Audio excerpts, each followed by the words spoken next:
Bonjour à tous, bienvenue au One Tips. On va faire une dernière session avant les congés de One Tips. Et pour cette session, on va aller à la découverte de l'API Web Service, d'import et d'export qui se trouve dans OneBase. Le but de ce One Tips ne va pas être de vous apprendre tous les rudiments des web services, mais simplement d'essayer de vous éclairer sur ses capacités, sur qu'est-ce qu'on va pouvoir faire avec ces API-là.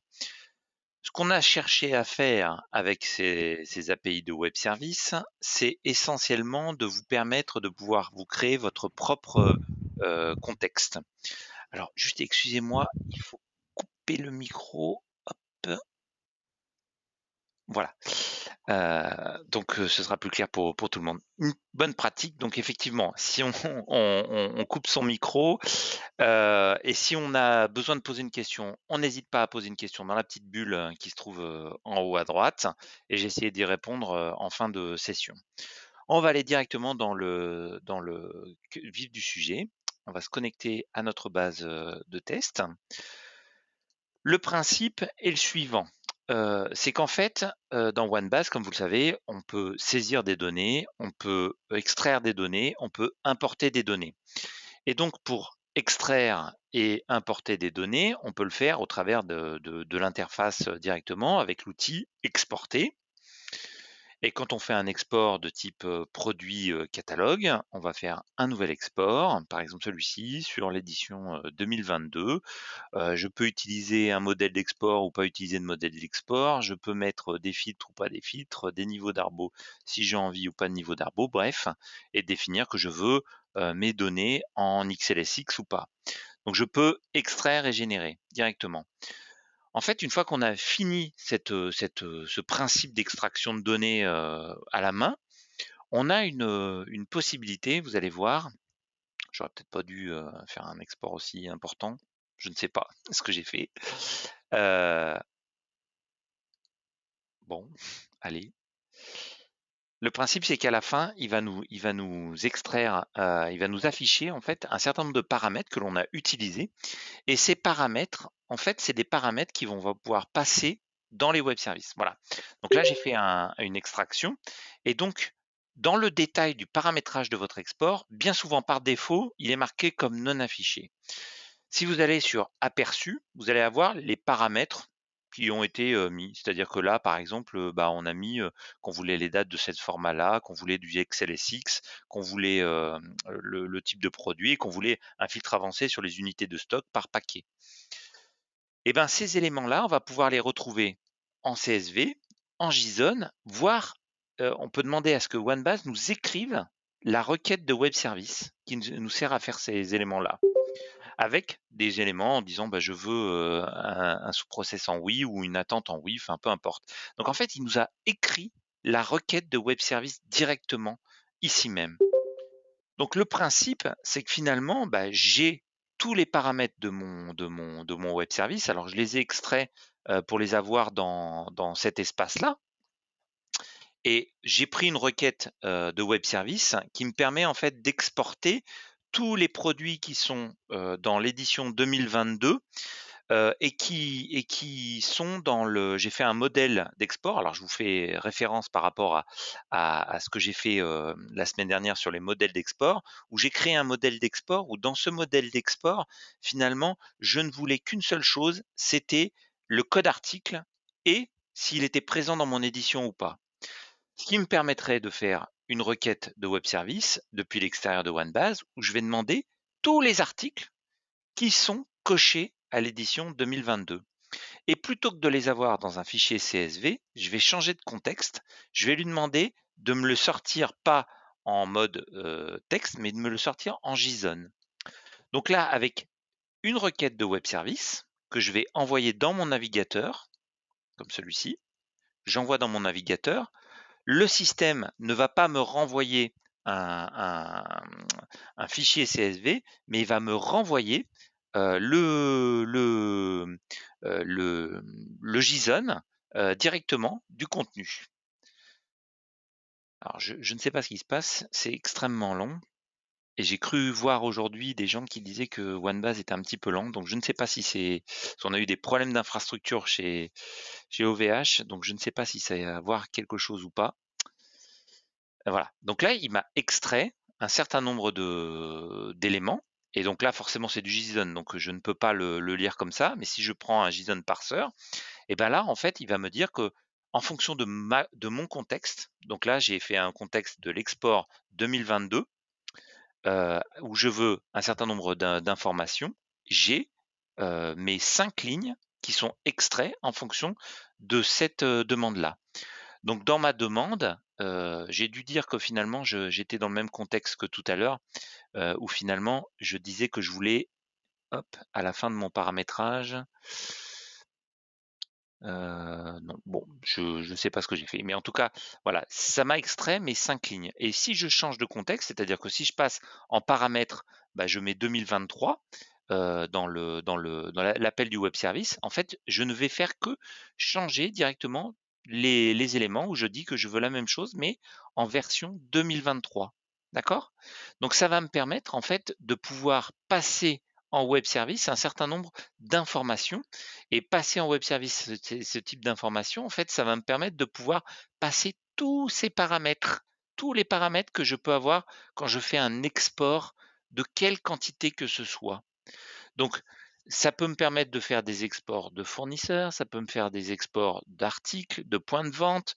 En fait, je vais pouvoir récupérer tout un tas d'éléments directement, soit en CSV, parce que je peux coupler ça avec les fonctions des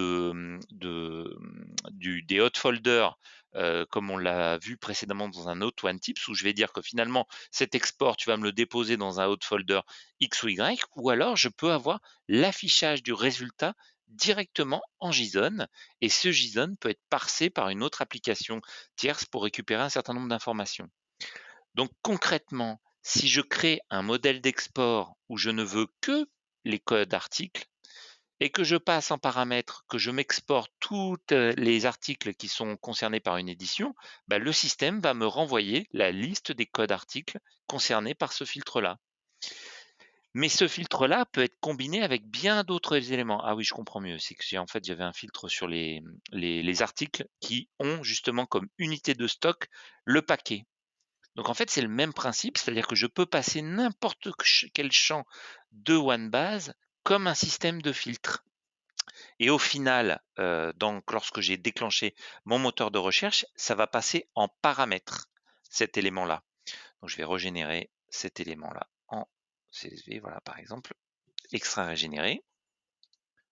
Donc là, forcément, ça va beaucoup plus vite hein, dans mon extraction d'éléments parce que j'ai pas passé d'éléments. Et là, en fait, c'est tout dans les paramètres qui sont à la fin. Donc on va détailler un petit peu ça un petit peu plus ici même.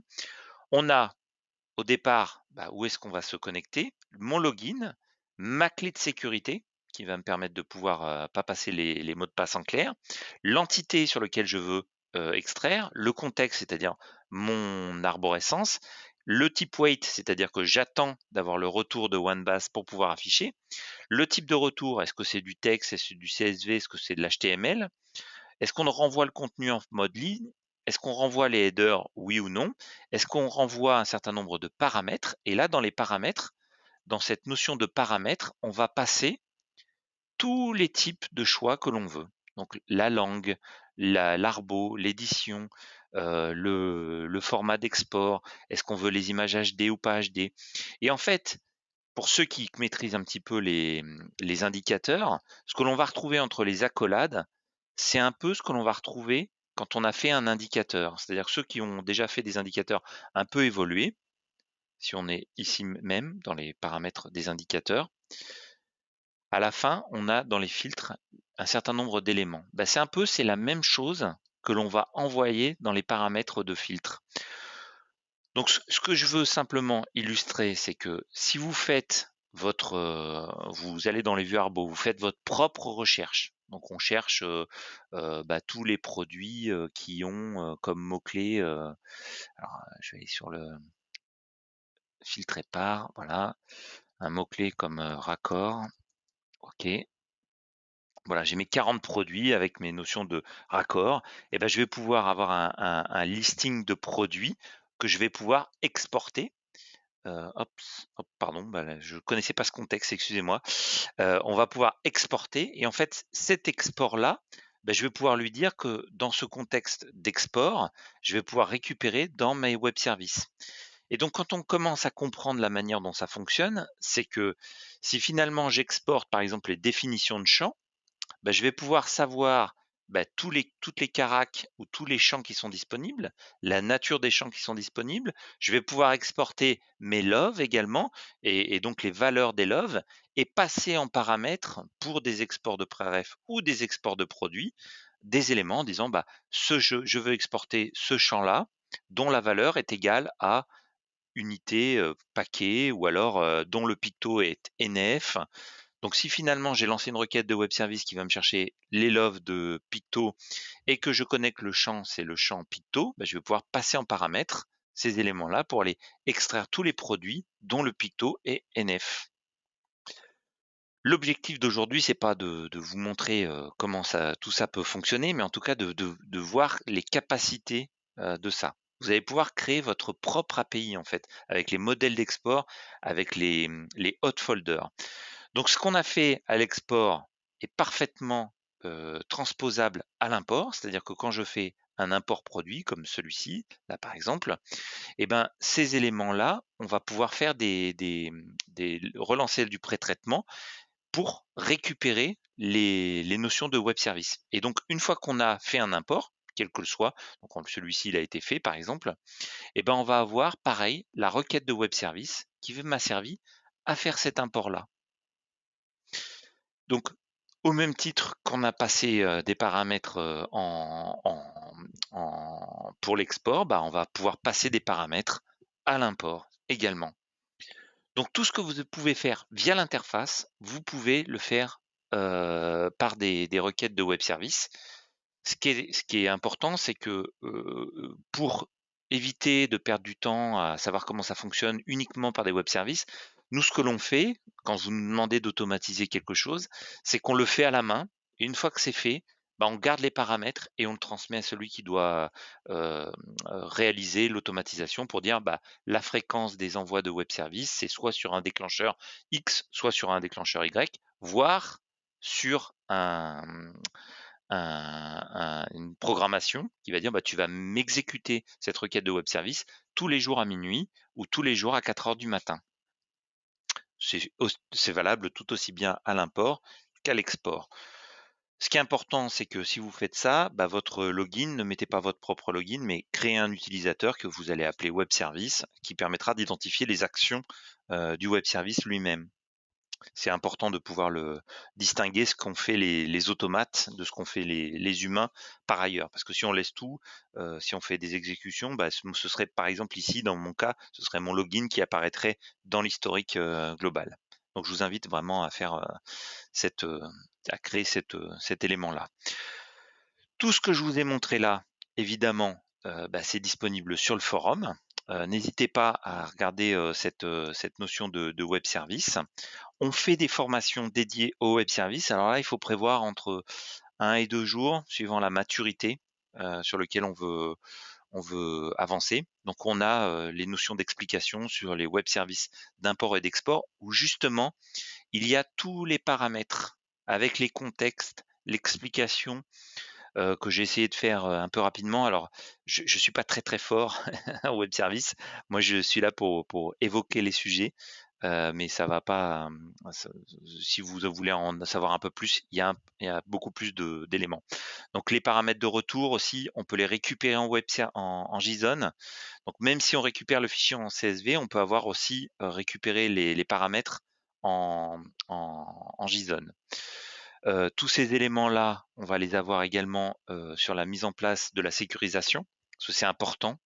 Comment on met l'authentification en place, les paramètres de hot folder et ainsi de suite. L'idée, c'est que finalement, le web service, ils ne connaissent pas les logins et les mots de passe, bien évidemment, mais qu'on fasse passer que des contextes et en fonction des autorisations, bah, ça passe ou ça passe pas. Bah, voilà, j'espère vous avoir, apporté, une nouvelle, perspective sur ces notions de web service. Si vous avez des questions, n'hésitez pas et sinon vous pouvez, bien évidemment, nous solliciter, auprès de vos de chefs de projet ou directement auprès du support. Alors pareil, Adrien, c'est pas forcément un un super, pro pour la partie, web service, même s'il répondra à l'ensemble de vos questions. C'est vraiment une partie qui est vraiment plutôt dédiée à des développeurs, mais ça permet d'avoir, une vision des éléments. Ce qui est important à comprendre également, c'est qu'il faut que votre base soit activée au niveau des web services. Donc si vous voyez pas les options, que je vous ai montrées dans les exports ou dans les imports, la notion de web service, c'est que, cette option-là n'est pas activée dans le paramétrage. Donc n'hésitez pas à nous solliciter pour nous dire, il faudrait que vous ouvriez le paramètre. Merci à votre attention, pour votre attention en tout cas. Et puis vous allez retrouver ce One Tips sur notre chaîne YouTube et bien évidemment sur le forum.